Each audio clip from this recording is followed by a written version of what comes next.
अद्भुत पौराणिक कथा महाशिवरात्रीच्या दिवशी वाचा। महाशिवरात्रीची ही व्रतकथा वाचाल तर भोलेनाथची होईल कृपा। महाशिवरात्रीच्या आख्यायिकेनुसार एक पारधी जंगलात शिकार शोधण्याकरता झाडावर बसला होता। संपूर्ण दिवस गेला परंतु त्याला शिकार गवसली नाही। सायंकाळी हरणाचं एक कळप तेथे पाणी पिण्याकरता आला।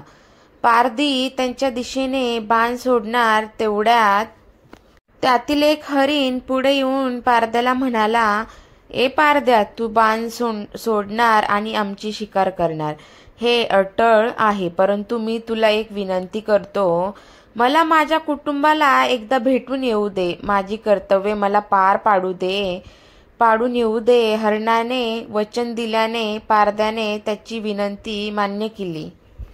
दूरवरून मंदिरातील घंटांचे आवाज येत होते। ओम नमः शिवाय कानावर येत होते। पारधी ज्या झाडावर बसला होता ते झाड बेलाचे होते।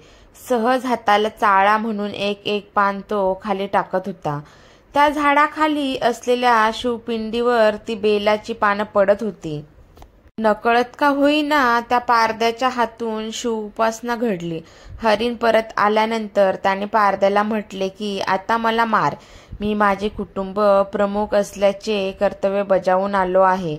तेव्हा लगेच मादी हरिण पुढे आली आणि तिने म्हटले की त्यांना नको मार, मला मार, मला माझे पत्नी धर्माचे कर्तव्य पार पाडायचे आहे।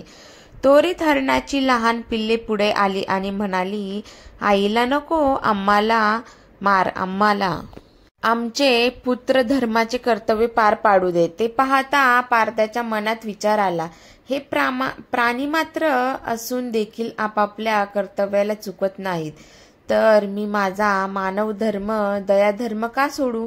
त्याने सर्वांना जीवनदान दिले।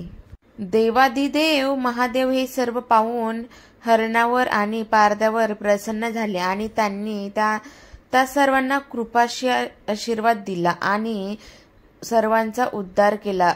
हरणीला मृग नक्षत्र म्हणून आणि पारध्याला व्याघ्र नक्षत्र म्हणून अवकाशात नेहमीकरता स्थान दिले। हा प्रसंग ज्या समयास घडला तो दिवस महाशिवरात्रीचा होता। अशा प्रकारे शिवरात्रीचे व्रत पाळल्याने शिकारीला मोक्ष आणि शिवलोक प्राप्त होते।